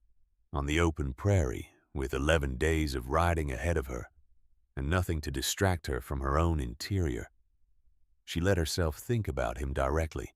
He was her son. He had done what he had done, and she could not change the facts of it. And she was not going to spend what remained of her life rewriting them into something more comfortable. But he was also the boy who had followed Amos through the furrows at age 4, with his small, serious face. The boy who had come to her when he was sick, and who had learned his letters at her knee. She did not know what to do with all of that alongside the rest of it. She thought perhaps she was not required to do anything with it yet. Some things needed to be carried for a long time before they resolved into a shape that could be acted on, and the carrying itself was a form of work invisible but real. The work of not letting grief become bitterness, and not letting betrayal become the whole story of a person who was more than his worst act. She arrived at the settlement on the 11th day in the late afternoon. It was a modest place, not yet large enough to be called a town, but asserting itself in that direction, with the particular energy of frontier settlements that have not yet received their verdict. A main street of sorts, a general goods store, a blacksmith, 2 saloons, a church in the early stages of construction. And at the far end of the main street, in a building made of actual milled lumber, a hand-painted sign that said, Land Office, Dakota Territory. She sat on the mule for a moment outside that building and looked at the sign. She thought about what had brought her here, the full chain of it, from the Tuesday evening with the quilt to the Thursday with the papers to the 7 days of packing, to the weeks of walking and the blizzard and the cave and the iron box and the journal and the seeds and the wall and the house and the garden and the 11 days of riding to reach this particular building with this particular sign on this particular afternoon. The whole length of it laid out behind her, like a road she had built by walking it. Then she tied the mule at the post and took the journal and the map from the saddlebag and went inside.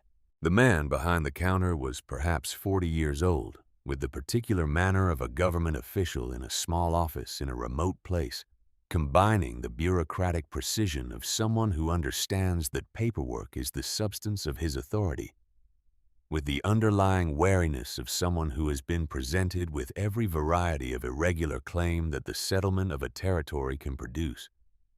He wore spectacles and a coat that was too warm for the season, and he was riding when she came in, and he did not immediately stop riding. He looked up at her. He looked at her age and at her travel-worn condition, and at the documents she was carrying, and he looked finally at her face, and whatever he read there either reassured or interested him enough that he set down his pen. She placed Temperance's map on the counter between them. She explained without preamble and without the softening that people sometimes add to difficult situations to make them easier to receive the facts as she knew them. She said the map had been drawn in 1849 by a woman named Temperance Aldrich, who had filed a claim on a quarter section of land in the Western Hill Country, and had had the map witnessed by a surveyor who had camped with her for 2 days and whose name was recorded in the journal she was also carrying. She said Temperance had intended to ride to a land office in the spring of 1850 to record the claim officially, and had not survived to do so. She said she, Winifred Pruitt, had found the map and the journal, and the original claim documents in a sealed iron box in the cave that Temperance had used as her winter shelter, and that she had since built a house on the foundation. Temperance had laid and planted a garden from the seeds Temperance had stored, and settled the land that Temperance had claimed, and she was here to record both the original claim and her own. The man looked at the map. He picked it up and examined it for a long time, turning it, holding it toward the window where the afternoon light was better. He set it back down and looked at her over the top of his spectacles. He said the map was undated on its face, that the corroborating documentation she described would need to be verified, and that the originals of such documents, if they existed, would need to be presented. He said that a hand-drawn map from an unnamed location by a woman who had been dead for 33 years with no corresponding record in any land office he had access to had limited standing as a legal instrument. He said this in the careful, temperate language of a man who is accustomed to disappointing people and has learned to do it with minimum friction. He said he was sorry, but he could not accept this as the basis for a valid claim. Winifred looked at him for a moment. She did not argue. She did not raise her voice. She had not come 11 days on a mule to argue with a man who was doing his job according to the rules he had been given. The rules were a structure like the stone wall, and the question was whether she could find the right angle to fit what she had into the structure that existed, or whether she needed to demonstrate that the structure had a place for her that the man across the counter had not yet seen. She opened the journal. She did not open it to the beginning. She opened it to the sections she had been rereading for weeks, in preparation for this moment. The sections where Temperance described the land with the precision of a woman who understood that her descriptions might one day need to serve as evidence. She read aloud. She read the passage where Temperance described the creek and its bends, the exact distance from the third bend to the base of the rock formation, which Temperance had measured by counting her paces, and which Winifred had since verified by counting her own. She read the passage where Temperance described the spring, the cluster of rocks from which it emerged, the particular angling of the stone shelf that directed the flow eastward, before it turned south, the way the water ran clear over pale stone, all through the winter months without variation or diminishment. She read the passage where Temperance described the cave entrance, its orientation relative to the morning sun, the way the shadow of the western rock pillar fell across it. At midday, the dimensions of the main chamber, and the passage to the secondary chamber where the box had been stored. Every detail was exact. Every measurement was verifiable. Every landmark Temperance had described was there, precisely where she had placed it, in words exactly as she had said it would be, and Winifred knew this because she had been standing in those places for months, had been looking at those exact features of the exact landscape every day of her life since the blizzard drove them up that slope and into the shelter that Temperance had found and claimed 3 decades before. She stopped reading. She set her hand flat on the open page steadily, the way you set your hand on something you are not going to let go of. She said that only a woman who had stood on that land and lived on it through a winter could have written those words with that accuracy.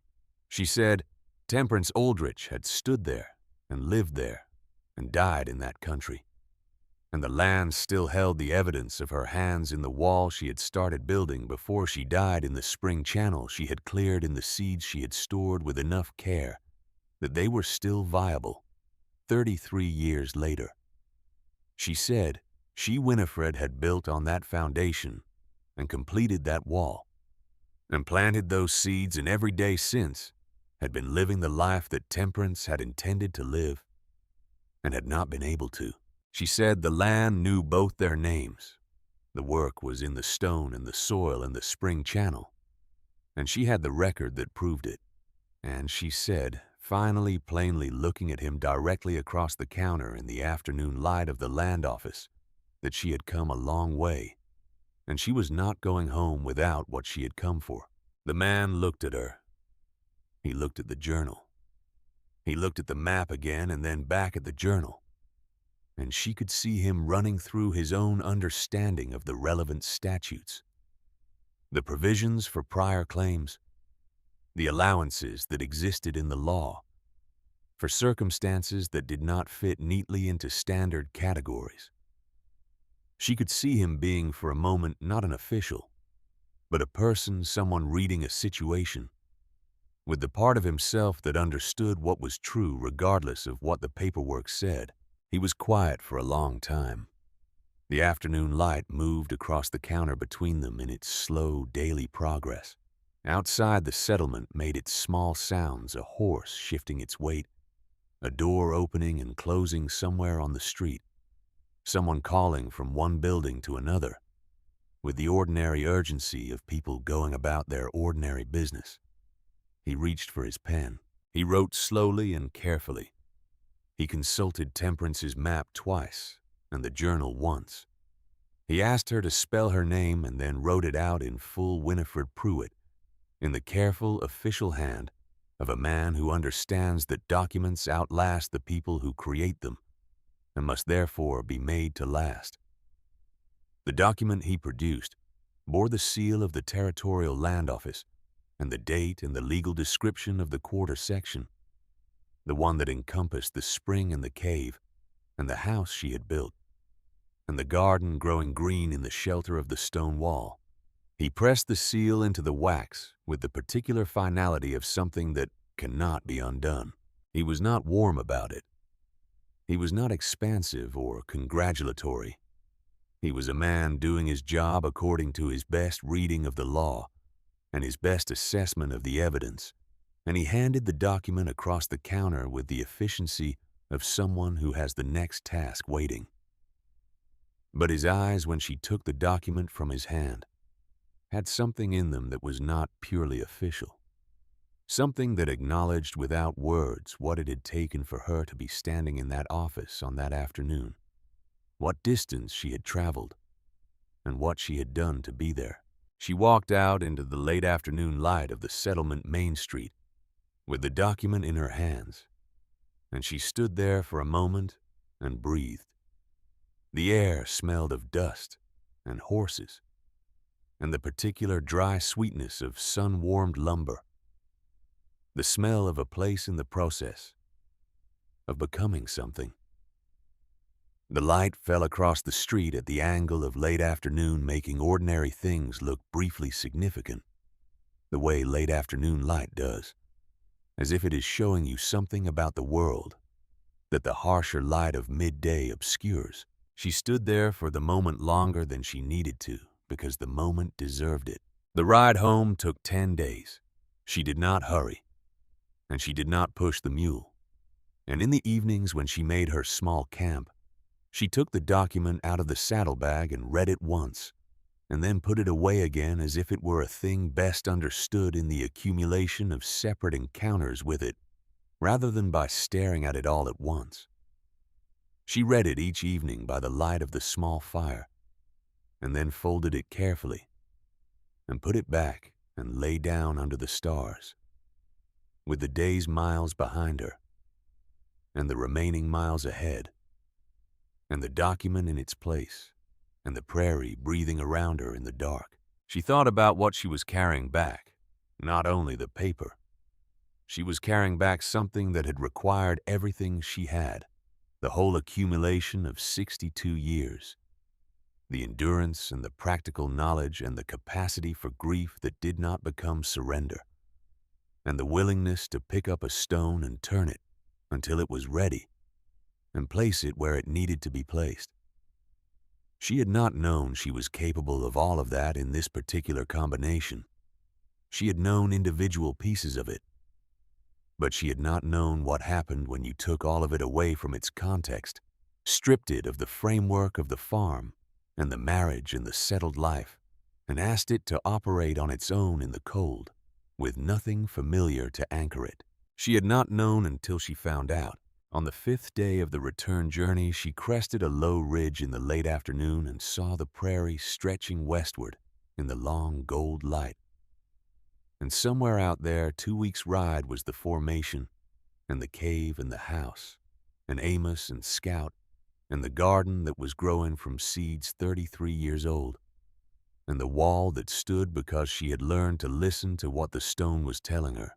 She sat on the mule on the ridge in the late afternoon light, and she looked at that westward distance, and she thought, I built that. She thought, I am going back to something I made. She had not been able to say that before. She had been going back to things that had been made before her, going back to the farm that Amos built, and the life that had been constructed around her, with her full participation. But not at her sole initiative, not from her own conception of what was possible and necessary. This was different. This was hers in a way that the farm, for all that she had loved it and worked it and lived inside it for 44 years, had never quite been, because she had built it from what was actually there, rather than from what should have been there, from the actual ground and the actual stone and the actual seeds and the actual knowledge that passed to her through a dead woman's handwriting in a cave on a winter night. She got down from the mule and stood on the ridge for a while in the late afternoon light and let herself feel all of that. And then she got back on the mule and rode west. She arrived at the formation on the evening of the 10th day. The light was long and golden in the way of early summer evenings. In that country, the sun still above the horizon, but angled enough that everything it touched had the quality of something being paid. Careful attention to the particular illumination of light that is almost finished for the day and is making the most of what remains. Finding the beauty in ordinary rock and ordinary grass that the direct light of midday misses entirely. Scout heard the mule on the slope long before she reached the ledge. He appeared at the cave entrance and then was down the slope toward her with the serious urgency of a dog who has been patient for a long time and has run out of patience, his whole body expressing the controlled joy of reunion, the joy of a creature who has been waiting for something and has maintained the conviction that it would come and has now been proven right. She dismounted and let him reach her, and crouched down in the loose stone of the slope and held his big gray head in both hands and pressed her face against his warm fur for a moment that had no purpose except its own completion. He stayed pressed against her as she led the mule up the last of the slope, his body close to her leg, reestablishing the contact that had been absent for 10 days, reminding both of them of the arrangement they had maintained for 11 years, which was that he stayed close and she did not go anywhere that she could not eventually come back from. Amos was at the entrance when she came up. He had lost weight in the weeks she was gone, or perhaps she was only now seeing it clearly, because absence changes the scale of things, makes familiar features unfamiliar enough to actually observe them, rather than simply recognizing them. He stood in the entrance of the house they had built together, and he watched her come up the last of the slope with the expression of a man who has been carrying something heavy in the chest and has just been told he can set it down. She went to him. She did not make a speech of it, not because the moment did not deserve one, but because neither of them had ever been people for whom the important things required speeches. And this was one of the important things, one of the most important, and it did not need any help from words. She put her arms around him and felt how thin he had gotten and held him anyway, or held him because of it. Held him the way you hold something that is precious and not entirely certain of its own weight. She showed him the document when they were inside, sitting together at the low table he had built from a piece of flat stone and the remaining wagon timber. She set it between them and watched him read it. She watched his eyes move across the lines of official text, the legal description, the territorial seal, her name in the official hand. She watched him get to the end of it and sit with it in silence, his hands flat on the surface of the table on either side of the document. She remembered the other piece of paper. She remembered the eviction notice on the kitchen table of the farmhouse, the paper that Cecily had set on the table while Garrett stood with his coat still buttoned, and his eyes on the floor. She remembered what it had said in the language underneath its official language, which was that work written into the earth could be erased by work written on paper. That the real ownership of a thing was determined by documents and not by hands. This document said something different. This document said that work written into the earth and recorded in ink and brought to a land office by a woman who had built a wall in the winter and planted a garden in the spring and ridden 22 days on a mule to stand across a counter and state the facts of the matter without raising her voice. This kind of work was also something that could be written down, could be sealed and dated and made permanent in the way that legal instruments are permanent. The same kind of object, two completely opposite directions. She picked the document up and held it for a moment, and then she carried it to the shelf on the wall. The stone shelf that Amos had built into the wall of the cave when he was able to work again. The shelf where Temperance's journal and the empty oilskin packet and the hand-drawn map had been sitting since the early weeks of their time here. She set the document beside the journal, the two things side by side, the record of the woman who had come before and the record of the woman who had come after, the voice from 1849 and the official document from 1882, the unfinished story and the story that was still being written. She looked at them there together for a long moment. These two pieces of paper that had so little in common on their surfaces and so much in common underneath both of them. Being in their different ways, the record of a woman who had refused to let the place she loved become inaccessible to her, who had done the work the place required and refused to leave without acknowledgement of that work. That evening she took out the quilt.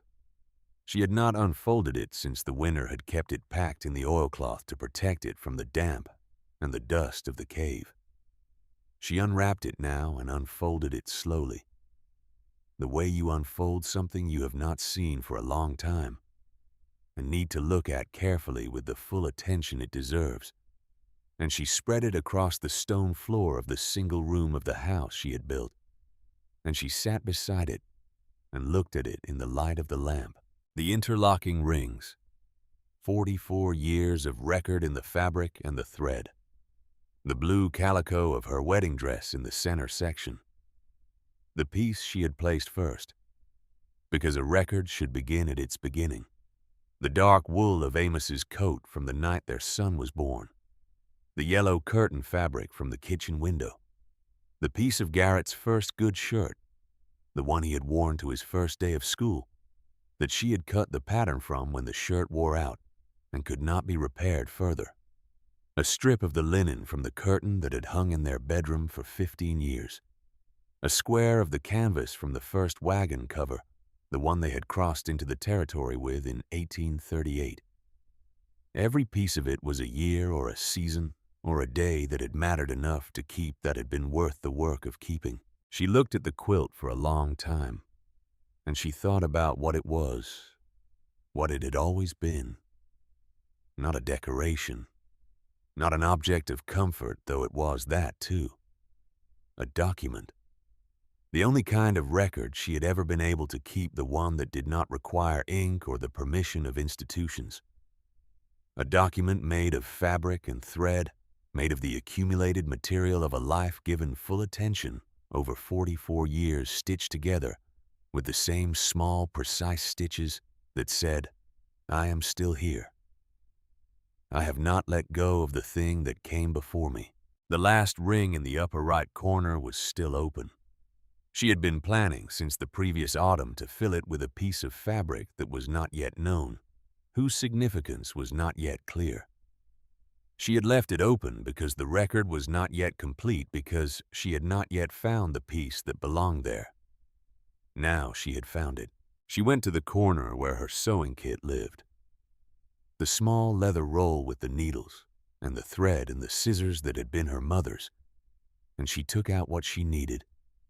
She went to the bundle of clothing in the corner of the room, and she found the coat. Amos's winter coat, the one that had gone with them through the blizzard. and the months of cave life that was missing one sleeve now, where she had cut it away to use a piece of the heavy canvas lining for an emergency repair on the mule's tack, that was patched at both elbows with material salvaged from other things, that was in every sense a coat that had done its job through more than any coat should reasonably be expected to endure, and had done it without complaint and without fanfare, which was how all the best things did their jobs. She cut a piece from the back panel below the collar, where the wool was still dense and sound and the original color, a dark greenish gray that had been chosen for warmth and durability, and had provided both across the hardest winter of their lives.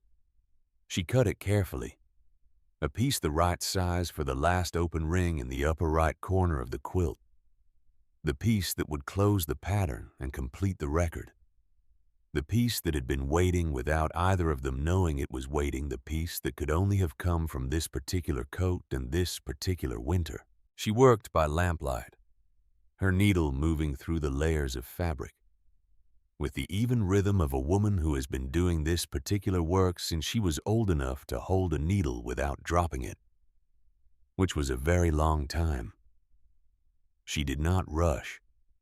The stitches were the same size and the same tension as every other stitch in the quilt, because the quilt was a record, and the record needed to be consistent, needed the new chapter to be in the same hand as all the other chapters, so that the whole thing read as one continuous thing, rather than a collection of separate attempts, so that the piece cut from Amos's winter coat sat in the pattern with the same authority as the piece cut from her wedding dress, both of them belonging to the same record of the same life.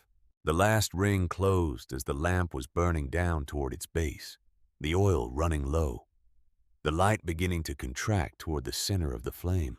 She cut the thread and made the final knot, and smoothed the new piece with her thumb, and looked at the completed pattern. The rings all connected the way they had always connected, overlapping just enough to hold the old rings and the new one together. The 44 years and the 1 year that had nearly broken them, and the new year that had remade them in a different shape. The piece of Amos's winter coat sat among the other pieces, and did not look like a new addition. It looked like it had always been there. She folded the quilt with the care she had always given it. She stood up and carried it to the wall where the wooden pegs were set. The pegs Amos had installed when the house was finished, planning ahead for the small necessities of living in a place, the things you need, to hang the things you want to see rather than store. She hung the quilt there the way you hang something you want to see every day, something that deserves a place on a wall rather than a fold at the bottom of a chest. It covered a substantial section of the stone wall, all those colors and all those fabrics and the story compressed inside them, visible from every point in the room, visible to anyone who came into this house and knew how to read what they were seeing, and perhaps visible even to those who did not know how to read it, who could not name the blue calico or the dark wool or understand the record, but who might still feel, standing in this room looking at this wall, the presence of accumulated time, the weight of a life fully lived and faithfully recorded. Amos was sitting by the small fire, his hands resting in his lap, watching her work with that quality of attention that asked nothing and gave everything the attention of a man who has been married long enough to understand that the highest form of presence is simply remaining present and finding it sufficient, not requiring anything of the moment except that it be itself and that he be in it. She took the journal from the shelf and carried it back to her chair and opened it on her lap, not to read, but to hold the weight of it familiar in her hands. Now the leather cover worn soft in the places her fingers habitually rested. She sat with it and looked at the quilt on the wall and at the fire, and at Scout stretched across the threshold in his sentinel position, half in and half out of the house, his body drawing a line between inside and outside the way he had always drawn lines between what he was guarding and what he was guarding it from. She thought about what it meant to receive the life someone else had intended to live, forward the story someone else had begun. It was not she understood a second best thing. It was not a consolation for the loss of the original plan, not a substitution that reminded you with every breath of what you had failed to hold on to. It was its own thing, a genuine thing, a life built from the foundations that were actually in the ground, rather than the ones that should have been there. And what had grown from those actual foundations was real, in the way that things are real when they have been earned through all of your actual self and not a manageable portion of it. The self that was 62 years old and had built a wall and planted seeds and ridden 22 days on a mule. That self. The full thing. She set the journal back on the shelf beside the document and the empty oilskin and the map. She looked at the things arranged there for a moment, the record of the woman who had come before, and the record of what had come after. And she understood the shelf to be a kind of altar, not a religious one, not in the formal sense. An altar in the older sense, a place where the important things were set so they could be seen and remembered and honored for what they actually were. A place where the past and the present sat beside each other and did not compete but completed. She said it to herself in the quiet of the room, not out loud, just in the interior way of things that need to be acknowledged without performance. She said that temperance had laid the foundation and she had built the walls, and whoever came next would do something else, would continue in whatever direction the place required, because that was what places did when the right people came to them. They continued. They accumulated the work of the people who understood them. They grew in the direction of what those people knew and did, and gave generation by generation, each one adding to what the one before had left, each one completing what the one before had begun. She heard the soft sound of Amos shifting in his chair. She looked across at him and found him watching her with that expression. That expression she had been trying for months to find the right word for, and had decided did not need one. He reached across the small distance between their chairs and set his hand over hers, his road-mapped hand calloused and healed, and particular to him in every line and scar, the hand that had built 600 acres of a life she had lost, and was now resting on the hand that had built this one.